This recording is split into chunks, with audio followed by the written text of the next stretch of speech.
Hello, citizens of the future. Citizen of the future here. I hope everyone's doing well. I apologize I haven't been able to create more content, more educational content recently. I really wanted to, but work ramped up and I've been balancing family, research, and getting stuff put together for this educational content. So a little bit about my channel is I post pieces of regulated information that I find digging in deep depths of the internet. None of this is financial advice, but it all revolves around the blockchain and distributed ledger revolution. So I give you guys seeds of information and you choose what you want to do with that. I want to create factual educational content that gives people the opportunity to join this revolution. Today's video is going to be about safe storage of digital assets, different options that you have to store your digital assets in cryptocurrencies. And then I'm also going to show you, for beginners, what it looks like to buy your first crypto asset and how to send it to a digital wallet. And so none of this is financial advice. This is just educational information and the different options you have out there to protect yourself, to be your own bank. You know, because if you store your funds on an exchange, if that exchange ever goes down, well, there goes your crypto. So not your keys, not your crypto. So that's why digital wallets, cold storage wallets, are very important to hold your money on instead of holding it on a centralized exchange. So I'd like to start off by saying cheers to everyone that's followed and been a part of the community here on Twitter and YouTube. We are now just getting around 5,000 people. So citizens, thank you for supporting my content and taking these pieces of information and doing stuff with it. So cheers, and now let's get into the video. Okay. So everyone, first things first, this is what I put together to show you guys an up-top view of what it looks like for the processes of buying your first digital asset, and then I'll get into the different ways of storage. Okay, so we start off with you got your cash. Cash is also known in the crypto world as fiat. So you take your cash and you got to sign up to what's called a crypto exchange. So a crypto exchange is somewhere where you turn cash into crypto. So you send your money, what you'll do is you'll get verified, you'll upload your ID, and that will make your account qualify with the KYC and AML. So what that is know your customer and anti-money laundering. And that's just that's regulatory requirements for these crypto exchanges to stay compliant with the laws for going against terrorism. So you sign up to an exchange, whether it's Kraken, Binance. There's so many. There's hundreds of exchanges out there. But you don't want to go to these really sketchy little exchanges because they risk of shutting down and exit scamming. So this is where cold storage wallets come in. And I'm going to get into that. So the first thing you do is once you sign up to a crypto exchange, you send your money, whether it's American or Canadian, wherever you're from, or Singapore dollars. So you send your money, you wire transfer it or e-transfer it. That's what we do in Canada here. And it gets deposited in the exchange. So now you have, say, $5,000 or $10,000 of cash in an exchange. You then need to change that into a stable coin, whether it's USDC or USDT. And then you can buy crypto from there because that's a tradable pair that you can trade your stablecoin dollar for. Say, for example, these represent digital assets. So whether it's XRP, XDC, Quant, Bitcoin, Ethereum, this is just representing one network, one token on one network. So once you have your stablecoin, you purchase whatever token you're looking for. So whether it's XRP, whatever, you buy that token on an exchange here. So now once you've purchased your token, you now have, say, XRP on the exchange. Say you just bought 10,000 XRP. So now you have 10,000 XRP on your exchange here. So the reason you buy a cold storage wallet is because if this crypto exchange, if you're holding XRP or whatever digital assets on an exchange, if that ever shuts down, say the owner exit scam, somebody dies, and there's been multiple hacks through history. So if your crypto's on an exchange, it's vulnerable because you don't own the private keys. So when you own a digital wallet, you own the private keys. So you own the keys to your bank. Okay? And so you want to get your tokens onto a cold storage device. And the reason for that is because once you send your tokens from the exchange over to a cold storage wallet, if that exchange ever shuts down, you still have your money. Who does not want to have their money? I don't know. I always want to have my money. So there's a couple different options that you can use to store your crypto. I've heard a lot of people store it on a USB drive. This is a very cheap way. This is not, I do not recommend this in any way. If this gets damaged, you got your key phrase on here. If this gets damaged, you have no access to get your money back. Say for example, your computer gets a keylogger. You're storing your phrase on here that allows you to recover your crypto. You plug this into your computer. As soon as that's plugged in there, that keylogger can take the information off this USB drive because it's not encrypted. And guess what? You go log into your online wallet, all your crypto's gone. Well, where did it go? Somebody got a hold of this USB drive and got those 24 words that protect your assets, and they logged into your account, and guess what they did? They took your money from your little USB drive here and they sent it to their wallet. As soon as that happens, you're done. So I recommend do not store your money on a USB drive. Okay, so other options you have here. You have 3 different options. Well, you actually have way more than 3, but the 3 that there's 3 that I use. I've got a Ledger Nano X, or no, Ledger Nano S, sorry. Ledger Nano X, or a Decent wallet. These are the 3 options. So a Ledger Nano S does not have a battery. It only works by plugging in to your laptop. As soon as you unplug it, it disconnected. So you need to be around a computer for this, unless you get a USB adapter that plugs into your phone, where it goes from USB to your mobile phone, whether it's a lightning connector for Apple or for your Samsung phone. It all depends. So this is for the Ledger Nano S.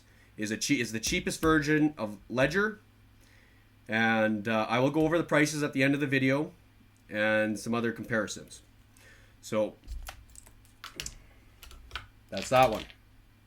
Then there's the Ledger Nano X. The Ledger Nano X, it has Bluetooth capabilities and it has a battery in it. So you could just turn it on at any time.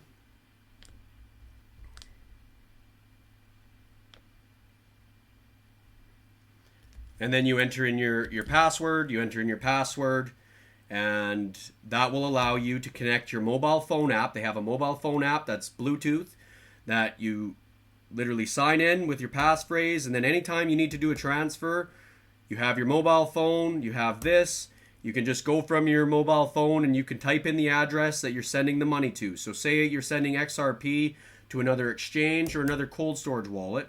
Well, with the Ledger Nano X and the Decent, they both have mobile phones, apps. You log into your phone, you type in the address, the public address that you want to send the funds to, and you verify the last 3 digits, the first 3 digits and the last 3 digits on there. Once you do that, you hit send. The money gets sent from here. You confirm on your device here. So this acts as like a 2-factor authentication, because without this, you can't send crypto. So this, it sends over, and you get it on the other side. That's a Ledger Nano X, but I've also seen a lot of problems recently with their new batches. They have battery problems, and I will show you guys the link on the computer. So I've been staying away from recommending Ledger X's right now, is because of these battery problems. I know a friend that just got his in the mail, and the battery doesn't work. So now he's got to go through customer support to get a new one. And also one thing that I hate, because you guys know how much I love XDC, is I've been asking Ledger to get XDC on their Ledger device here for 6 months. Keep getting ignored. They haven't been letting us know when they're going to add it, and that's a huge utility token. So if you're an XDC, I highly recommend you look at the Decent wallet, which I'm going to go through what it looks like to set up. So that's the different options here. So now let's get into the Decent wallet. So the Decent wallet, when you first get one of these wallets, you get a personal recovery seed phrase.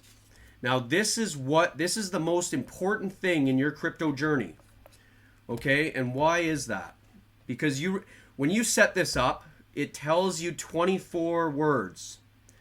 You write all of those down, you triple check it, and you write it down twice. Don't write it on just one of these. You write it on 2 of them, okay? And I'm going to go over that. So this will allow you, so say you set this up, you sent your 10,000 XRP into your wallet. It's sitting in a wallet. Every cold storage wallet comes with this recovery seed phrase.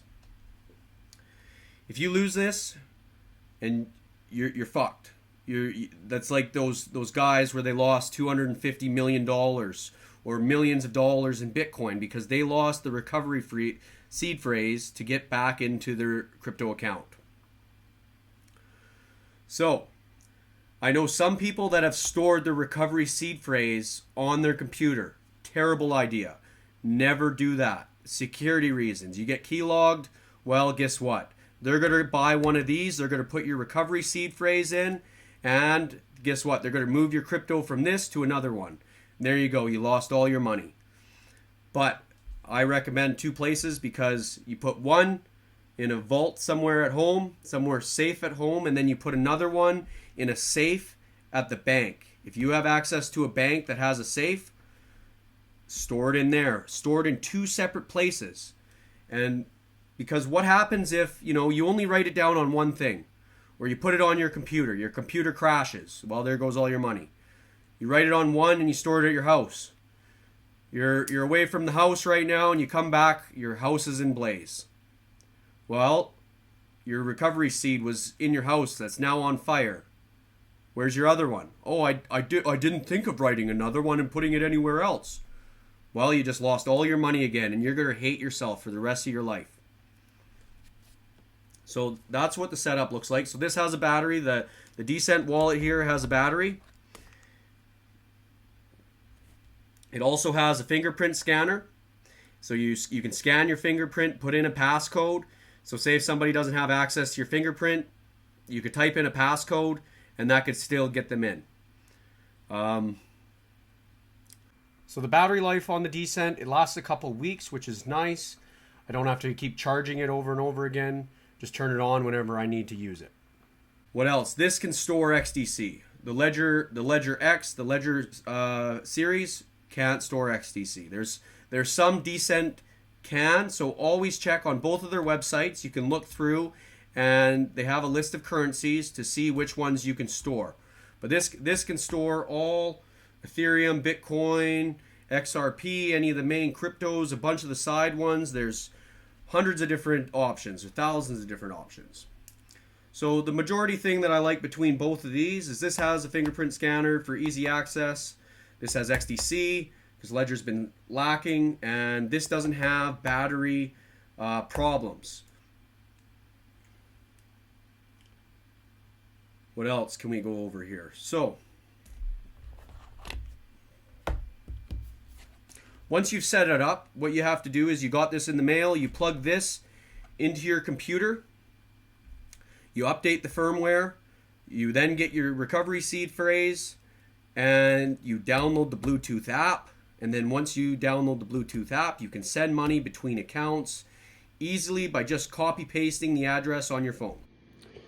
Okay guys, so I'm just going to show you what it's like to use the Decent wallet app to send a transfer and how fast it is to settle XDC on the Decent app.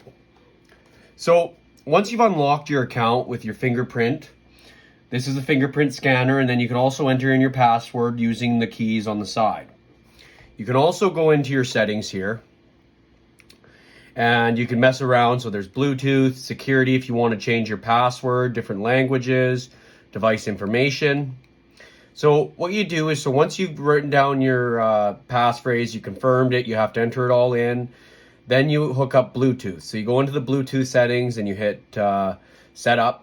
And then once you set that up, now this is where we then download the Decent app on your phone. And so when you get the Decent app on your phone, I've had to block off all my personal information with sticky notes. And I hope you guys enjoy that. But what it does is it will tell you your portfolio balance. It'll update in real time. It'll show all your separate addresses. And then once you have all your addresses, what you do, like for example, I'm just going to do it on one mobile phone, but you get your, say you're on the exchange here and you're sending from your exchange over to your wallet. Well, you click your XDC address there and it will come up and it will say receive XDC. And you click copy that address and then you send that via email or send it to your computer and you copy and paste that into the exchange. And then you hit send. The exchange will then send your crypto over to your device, which is right here. So now you've got your crypto now deposited in your account here. As you could see, I put in 15 XDC in this one address.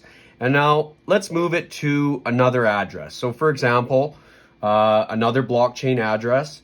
So what I'm going to do is I'm going to go over to this address here and I'm going to do it off the screen so you guys can't get my addresses. And you select it and you select deposit, you'll get the address, and then you'll go over to this account that you're sending from, because you got your sending and your receiving. So you get that address that you're receiving from, and then you'll go put it in your sending address, and then you put in the amount you want to send. And so let's do that. I'll do that right now. Just give me a sec here. So you go receive, you copy that address, you go into the account that you're sending from.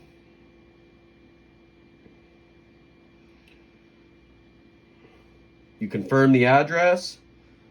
So now it's going to confirm on here. So we're going to go 15. So let's say I'm going to send 10 XDC just as a sample here. So it's 90 cents. Look at the gas fee. I don't know if you guys can see it. 0.0000525 XDC. So I'm going to hit next. And now it's going to confirm. So I'm going to hit send. And now I just got to confirm on my device here. So I hit confirm. It's asking me to scan my finger. So I'll scan my finger. Sick, my hands get all sweaty here. Okay, it's saying processing.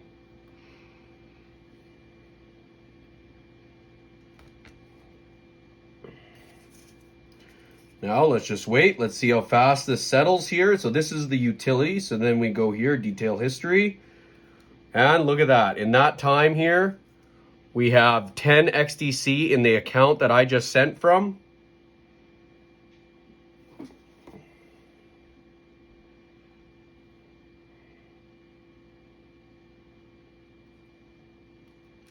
And in the account with 15, we only have 5. So look at that. In 2 seconds, you can send and settle an XDC transaction, whether it's $100,000, whether it's $1 million. When you send it, you can always guarantee it's fraction of a cent and it's settled in 2 seconds. Yet if we did a correspondent banking system wire transfer, costs $50 and takes 5 to 7 business days. One thing that I didn't mention either earlier is with these cold storage wallets, they're disconnected from the internet. So nobody can hack into your cold storage wallet without that seed phrase. And another important thing is no one ever on the internet is going to ask you for those 24 words. Not support, not anyone. You keep those to yourself. You never type them in anywhere that you don't trust. Always verify the websites that you're using are the correct ones. And another question that somebody has asked me before is when you're sending from a cold storage wallet over to a crypto exchange, there's a public address for that cryptocurrency that you're sending. For example, we're sending XRP. On crypto exchanges, they have one main wallet and then they have a bunch of tags. So that's what a tag is for. A tag is an account verification number, so they know that where that crypto is going into what account. So never forget your tag if you're sending from cold storage to a wallet. If you're sending from an exchange over to a cold storage wallet, there is no tag. A tag is only for a crypto exchange wallet that has sub accounts under one address. So that's just for your information there. And I think that covers mostly it, that these are the safest ways that you want to go with. And I hope that explains and gives you some clarity and some comfort into this is how a crypto transaction happens.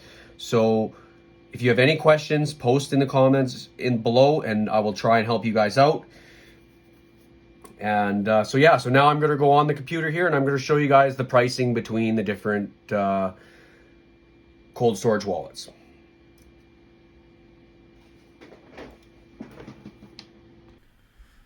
Okay guys, so I'm going to go over the cost here. So for the Ledger Nano S, so this is the one with no battery that only connects to your computer. It's $59 American. So it's really cheap. You still got duty and tax on top of that, so maybe add another $30. So, but if you want the extras of having like a Bluetooth app, then you're gonna have to go with either the Decent or the Ledger Nano X. So the Ledger Nano X is currently sitting at $149 American, so about $200 Canadian. And then tax and duties on that, so that's probably another extra $50. So you're looking at about $200 American.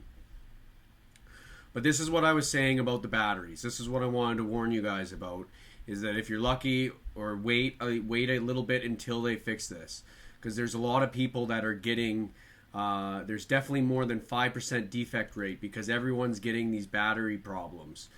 So the battery falls to zero in no time and doesn't charge easily. Same, quite sad. I just got mine a few days ago, and selling broken products. Same, I have the battery issue.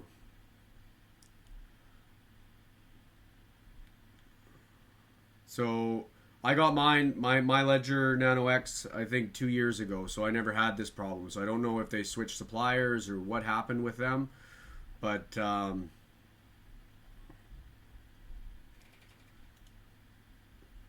so, and then here's people asking about the batteries, if they've been fixed, support for nano battery issue.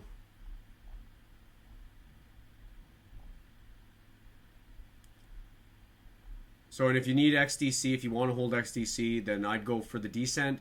And if you guys use these links that I got you, you'll save, I've got a link here. So if you buy a single pack, you save $50. If you buy a 2-pack, you save $129, I believe, here.